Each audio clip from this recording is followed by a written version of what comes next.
Welcome to Save Your Sanity, help for handling hijackals, those difficult, toxic, and often disturbing people in your life. I'm Dr. Rhoberta Shaler, the Relationship Help Doctor, and I'm here for you. You'll get the insight, skills, strategies, and support to stop tolerating verbal and emotional abuse, whether it's happening now or it happened to you in the past, maybe by a parent, partner, ex, relative, or even a coworker. Time to take life back, to recover and to rediscover you, your values, dreams, desires, and realize them in healthy ways in healthy relationships. I'm so glad you're here. Hello, and welcome to Save Your Sanity. I'm Dr. Rhoberta Shaler. I'm thrilled that you're here because you found us. You found a place where you can learn more about dealing with the difficult people in life, the relentlessly difficult people in life that I call hijackals. And these are the people who hijack a relationship with us, and then they use it for their own purposes. They scavenge it for power, status, and control repeatedly. So very difficult and so unnecessary, right? And yet we put up with it, and eventually you find your way here, and you learn how not to put up with it a moment longer, how to have strong boundaries, how to take charge, all the things that you need to know whether you stay and whether you leave. And today we have a special segment. I hope you'll enjoy it. If you'd like to be part of it and tell your story, you can go to forrelationshiphelp.com/guests with an S on it, and put your story in there, and perhaps we can record yours sometime soon. Enjoy today's segment.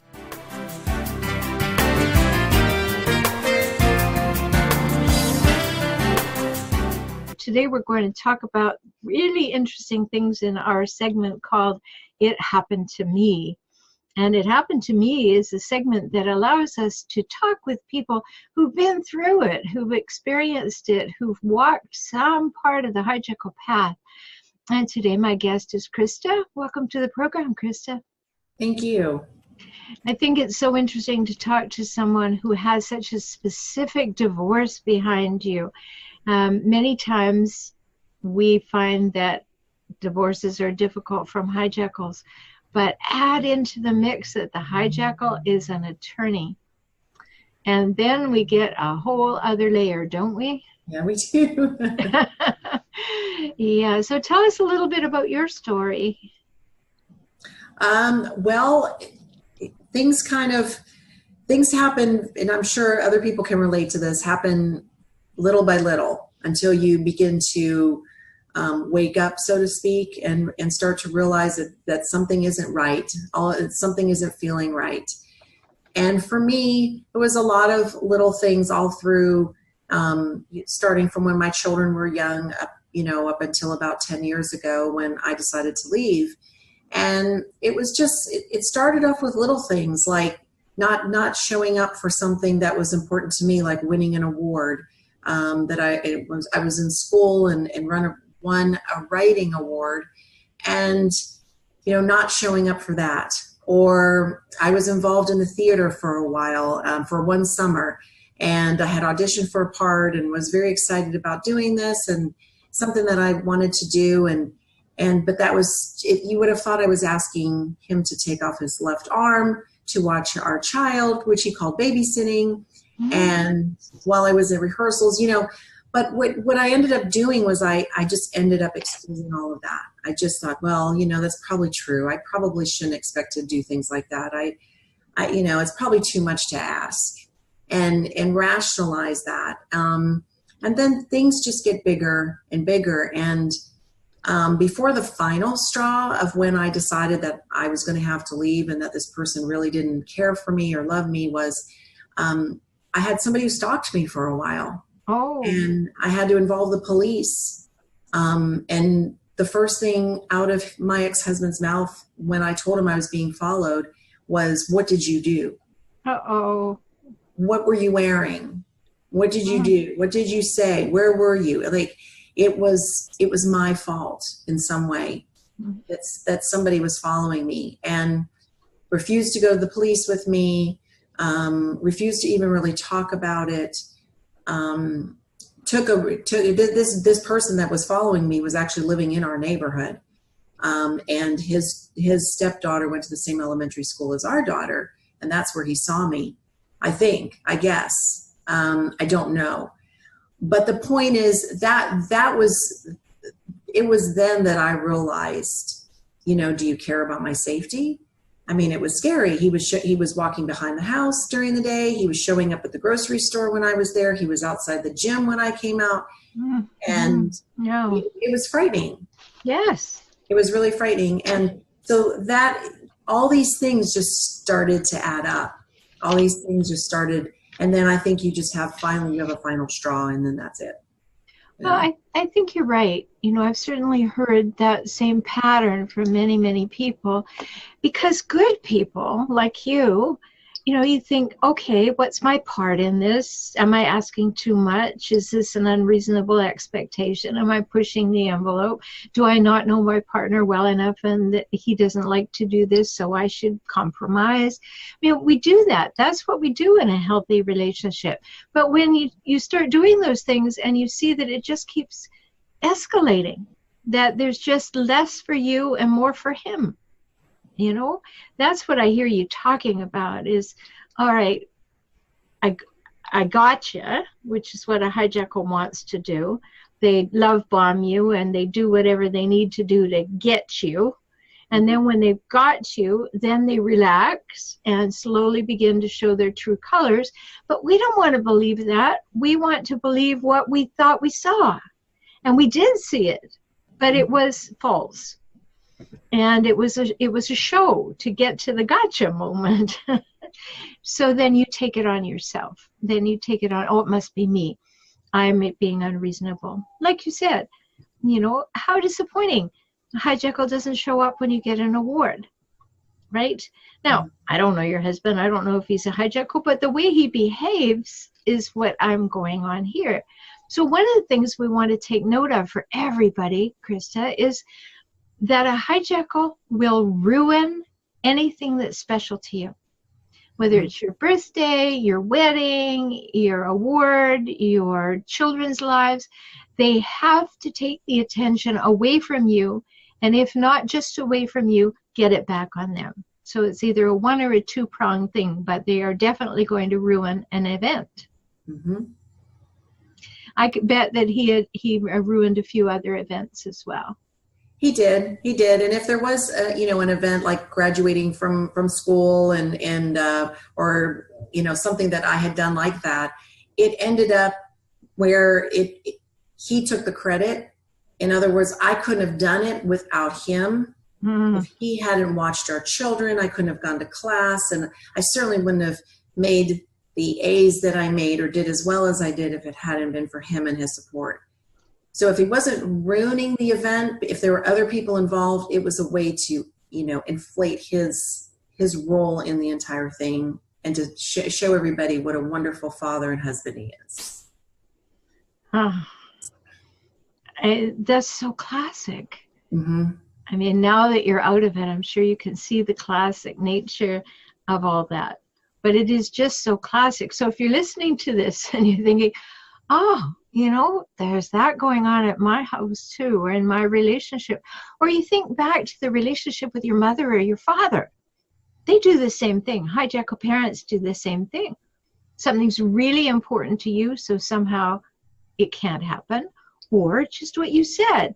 Well, it's important to you, so I'm going to show up and say, well, if I hadn't paid for those lessons, you wouldn't be able to be singing in this event.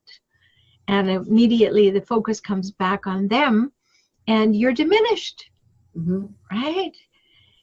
And good people, which are great hijackal bait, good people want to justify or rationalize or make excuses for, be understanding or compassionate to the point where they condone and enable the behaviors of the hijackal.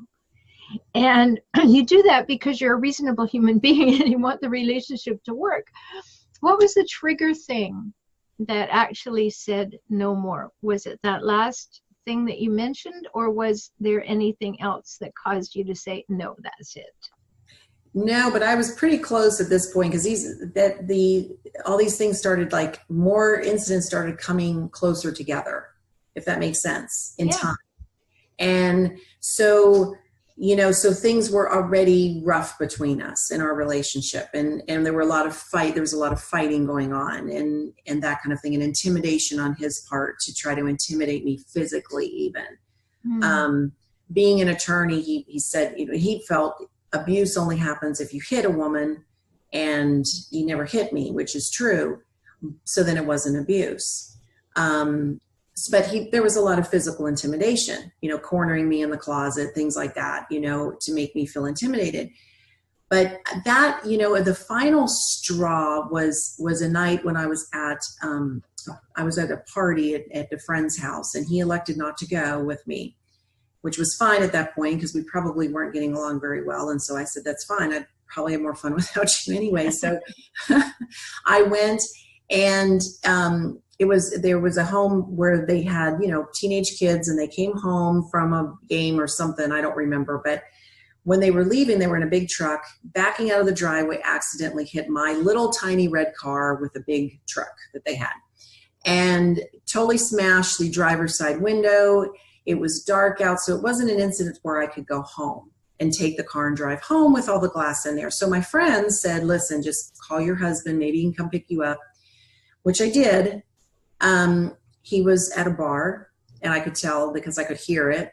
And when I told him what happened, and I said, look, I'm just going to need you to come and pick me up, he said, no, you can get one of your new friends to take you home, and I really don't care.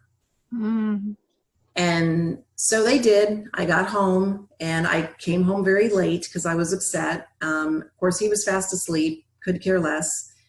And the next day happened to be his birthday, and it was a Sunday. As I was trying to juggle with my oldest daughter, who was working at the time. She was, I think, 16, probably she had to be 16. She had a job, and we were trying to figure out how we could work out getting to church and getting her to her job, and working out all these logistics with what had gone on, then get back to pick up my car and that kind of thing. Because I knew he wasn't going to be any help. He told me he didn't care. So he walked into the room when we were talking, and he said, all I know is no one has wished me a happy birthday. And of course, my daughter jumped right away to say, oh, Dad, I'm so sorry. Happy birthday. And I walked away. I just walked away, and I walked into my own bedroom, and that is a moment. I remember it really clearly that I said, I'm done. I'm just done. I can't do this anymore. Oh, that is so classic. I mean, everything that you've said is so classic so far, but how classic could it be? I chose to ignore you. I chose to tell you that you were choosing your new friends over me, so get them to do your bidding, and then have no remorse at all in a hopefully more sober state, and make it all about me.com when you had issues going on in the family that were priorities. Okay, so I'm going to put myself at the top of the pile and make you all feel badly, hopefully, that you're not putting me at the top of the pile too. And it's so unreasonable, so terribly unreasonable. So I can understand that could be the pivotal moment when you just said, not doing this anymore, not happening. Mm-hmm. So how long from that moment did it take before you were on your own? It was, well, that would have been November, and I moved out the following March. Oh. So not very long. I had really extreme anxiety. I was treating it with some medication, but it was almost debilitating some days. It was horrible to just put one foot in front of the other just to make it through the day. Mm-hmm. I knew I had to do something, and I was worried how it looked to my children. So I put together a plan over the New Year's when he decided to take the kids to go visit family. I thought this is a perfect time. They're not even in the same state, and I can put a plan together. Mm-hmm.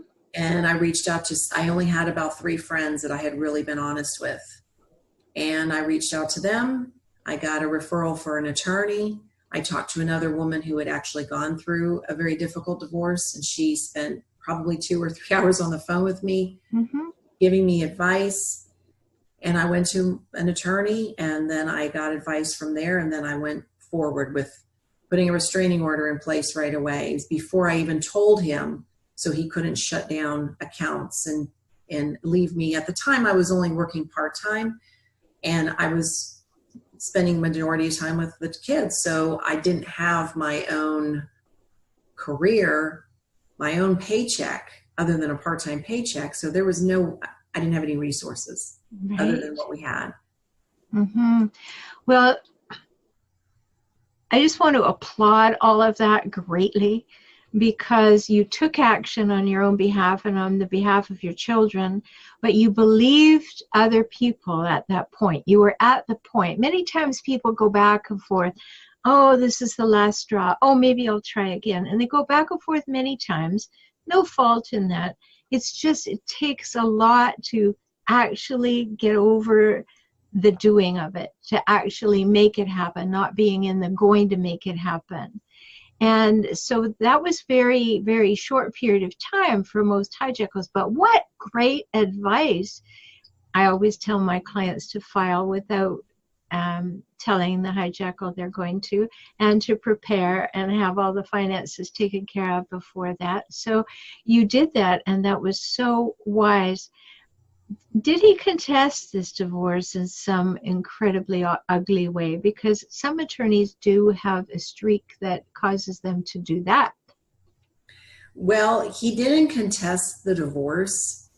And that may have been better. You know, what he did was he set out on, it just ended actually this year when my youngest daughter turned 18 and graduated from high school. So it's been a 10-year journey of consistently and constantly finding ways to get back at me.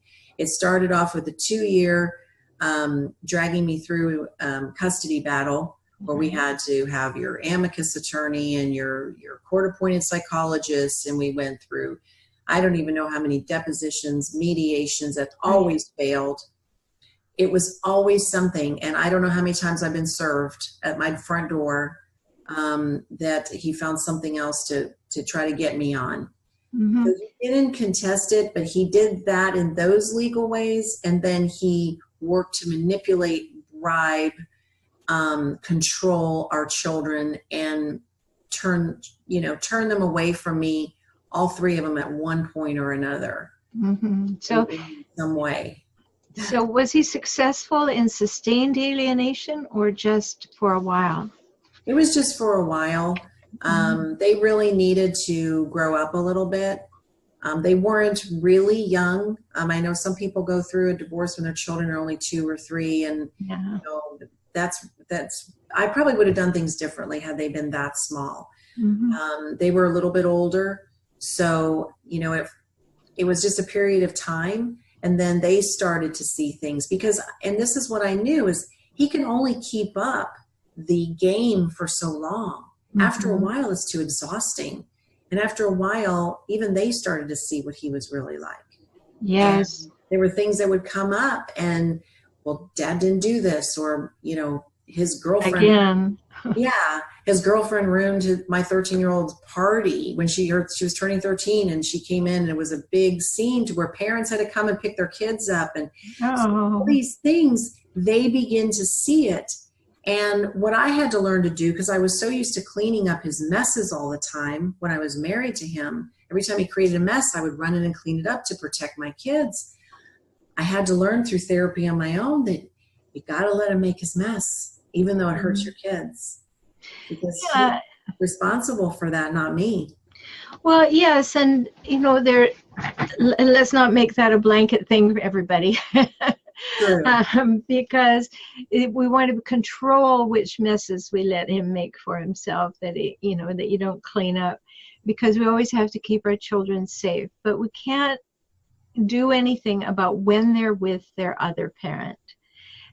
We don't know what's said. We don't know what the attitude is. We don't know what the look on the face was. We don't know the frequency. We don't know what they're actually saying. And so we get a little limited in that way. But it is important to let children have the relationship they have with their father after a certain age, or their mother, whomever the hijackal parent is, so that they can have a respite by coming back to the non-hijackal parent, and then begin to see the difference. And that's hard. And of course, you're absolutely right. When the children are little, so hard to leave. What would you have done differently if the children had been much younger? What I ended up doing was I ended up actually leaving the home, and because he refused to, and the process I would have had to go to make him leave, which would have happened. There's no doubt in my mind or my attorney's mind that he would have been asked to leave, but he would probably have the sheriff come to the door and remove him that way. And I felt that was too traumatic. Now, if my children were smaller and they wouldn't have to see that, or they wouldn't understand it or remember it, I probably would have done that, and I would have made him leave. Mm-hmm. But in this case, I felt that would be more traumatic to do that to them. And all I kept thinking is he would turn that around and make it look like I was the bad person for kicking him out of the house. But you took an incredible risk too, Christa, because when you move out, somebody who's manipulative, and particularly somebody with a law background, can manipulate that to say that you abandoned the home. So you probably took care of that in a legal fashion with your restraining order, didn't you? Yes, and I will tell you, my attorney advised me not to do that. I'm sure. He did, because he's going to go by the law, and I told him that I felt it was in my children's best interest, and that's what I was going to do. Well, good for you, and I'm glad it worked out. It did. And my youngest daughter was only 7, so she did come with me. She was very, very attached to me, and she didn't want to stay, so she did come with me, and I think that was the best thing for her at that time. And I think what you're pointing out is every case is individual. Mm-hmm. I can't, I've worked with hundreds and hundreds of people, and I can't think of any 2 cases that were exactly the same, or that the best thing in one situation would be the identical best in another. Everything has to be looked at for the history of the relationship, the temperament of the people, the likelihood of the explosions. So many things have to be thought through, and obviously you thought that through. What is the best thing that I can do for myself and my children that will cause the least disruption? So I applaud you for stepping out and doing that, because it was risky. It was. And you don't know what's going to turn out. But I just would make the decision, and I always bounce things off of people too. I mean, it's not like I did this, in a bubble. I certainly reached out for help, because I knew I needed it. I needed that emotional support, and I needed help. And even though my family did not live in the same state, I still had the support of, my family. And I had some really wonderful friends. I don't know what I would have done without them. Had them there to support me and let me talk to them, let me bounce things off of them, because you said earlier too that people go back and forth. There may be a final straw when you've had enough, but you spend many years going back and forth. And don't get me wrong, I did that. I went back and forth. I would get to the point where I was going to leave, and then I didn't. And then, maybe it'll change, and you want it to, and you see your kids and you think, how can I do this to them? And so it was a long, 20-year long struggle. So it wasn't easy, and I just didn't wake up one day and have it all together. That's not the way it works. No, it isn't. And there's no right or wrong or good or bad about the way we do it. And I really want to emphasize that, Christa, because, people say, well, you should do this. I don't know what you should do. We've got to work it out for your case at this time, where you live, in which family. There's so many variables, so there is no answer. But if there is an answer, one of them would be that once you realize that you want to leave, and that it's the best thing for your family to have this end, that you unless there's physical or sexual abuse, that you do your own work first, that you figure out, who am I? What do I want? What do I want for my children? What do I need to do in order to protect myself financially or physically or emotionally? All of those things. And those are good steps. So if there isn't physical or sexual abuse, get help to sort it out, to prepare, to make a very, very clear decision about leaving or staying, because every situation is different. You know, sometimes we have to take into consideration that, golly, my kids are of an age where they're very cognizant. Maybe they're 8 to 12 or something. And they're running on, I'm watching all the time what's going on, and then I talk to them, like their other parent will do something ugly or awful or dismissive, and I can be there to pick up the pieces and say, oh, well, no, you are a good child, and you know, you can balance out the difficulties. Because one of the things is that when you separate, they're going to have the children alone with them, that you don't know what happened. You don't know what was said. You don't know what was done. And each situation is different and has to be calibrated differently in order to make a good decision about whether to go or stay or when to go. You know, you may know where you're going, but when to go. So if you were going to give someone advice about the going back and forth part in your decision making, maybe I'll go, maybe I'll stay. Looking back, what would you say now you would say to someone if they were thinking of doing it? I think that what I would tell them is, before you make any decision, to talk to as many people as you can, to look for help. I really wish that this Facebook and this was all available to me years ago. I really do. Mm-hmm. I mean, you've got to try to identify yourself with somebody else, but to get help, because the thing that the hijackals want to do more than anything else is isolate you and make you a prisoner even within your own self. Mm-hmm. And so the more that you reach out, the more that you talk to other people, you don't have to let that person know. It's better if you don't. It is. They will try to hijack that too. Mm-hmm. Get as much information as you can, do enough research. And that way, then you can make an educated decision, because maybe it's not best for every situation or every person to leave. Maybe you want to stick it out for another year till your kids graduate, or whatever the case may be. Maybe it's not the best thing for you, or maybe you want to get a career first and start that off. But whatever it is, take care of yourself first. Find that thing that is going to make you feel safe, that's going to make you not feel crazy. For me, it was doing yoga. It's the first time I started doing yoga, but yoga was like incredible for my anxiety, depression, that constant feeling of just your stomach's in knots, walking on eggshells all the time will do that to you. So you've got to take care of yourself. If you don't, you will just end up sick. And then you're not good for anybody. No, such good advice. I hope everybody's listening. Yoga, yes. You know, I did a show last week and I mentioned some things about our spiritual life, and I'm going to be talking more about that. I happen to be a certified Shivananda yoga teacher, so I absolutely know what you're talking about.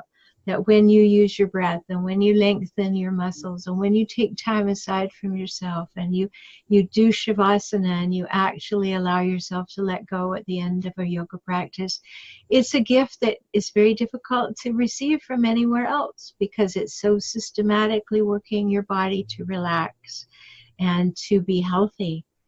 Such important stuff. So I'm glad you found that. And for those of you who are thinking about leaving, Christa just gave you some gold. You know, inform yourself.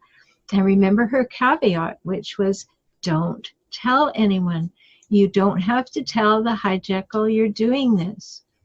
You don't have to be telling his family you're doing this, or her family that you're doing this. Because remember, loyalty sometimes doesn't work out so well if you tell a family member who maybe even doesn't like the hijackal. But you tell them you're leaving it, all of a sudden they become fiercely loyal to the hijackal. So it's not a good idea. This is your decision for your world, your people, your children, and work within that. Be very selective who you tell and who you go to for help. and that then invite your friends to support you. You know, Christa, when I left my relationship, and of course I was raised by hijackals, so I married a hijackal, and I had to leave, and I had to co-parent, and I had to do all of that. So I've been there, done that, and I have the nasty video and the ragged t-shirt just like you. And you know, I remember the day I did all the preparation. I was the breadwinner in the family, which was helpful because I didn't have financial considerations. But I remember planning it all and packing stuff and putting it in the back of cupboards where you wouldn't notice. And I was moving out. And the day came when I knew he was gone for the entire day, and my friends came and the truck came and all. And in the middle, I was like, maybe I shouldn't do this. Maybe I shouldn't do this. This is a long time ago, before I was doing this work. And before I finished my PhD, and maybe I shouldn't, maybe this is unfair, maybe this is awful. And my friend said, you're doing it, proceed, you know. And if I hadn't had that kind of support, I could have, you know, gone on doing that for a while longer, but I didn't. And it was very, very important to me to do it. So thank you so much for sharing your story. We really appreciate hearing it. I know I do, and I'm saying the royal we because I know that people listening will appreciate it, because when you've been there, you can speak with such validity about what it feels like and what to do. So I really appreciate that. Thank you so much. Thank you. So you're listening to Save Your Sanity, Help for Handling Hijackals, and Christa's just been kind enough to share her experience on this segment of It Happened to Me. Talk soon. I'm so glad you spent this time with me today. I hope you heard something that touched your heart and empowered you to move forward. You can have the life and relationships that you most want, and that begins with you, within you, today. I'm always here for you. Life can get better, and you heard that from me, the Relationship Help Doctor. I'm Rhoberta Shaler, and I work with clients throughout the world through video conferencing. We can talk. So learn more at forrelationshiphelp.com, forrelationshiphelp.com, or visit me on YouTube at For Relationship Help. Join me for next week's show.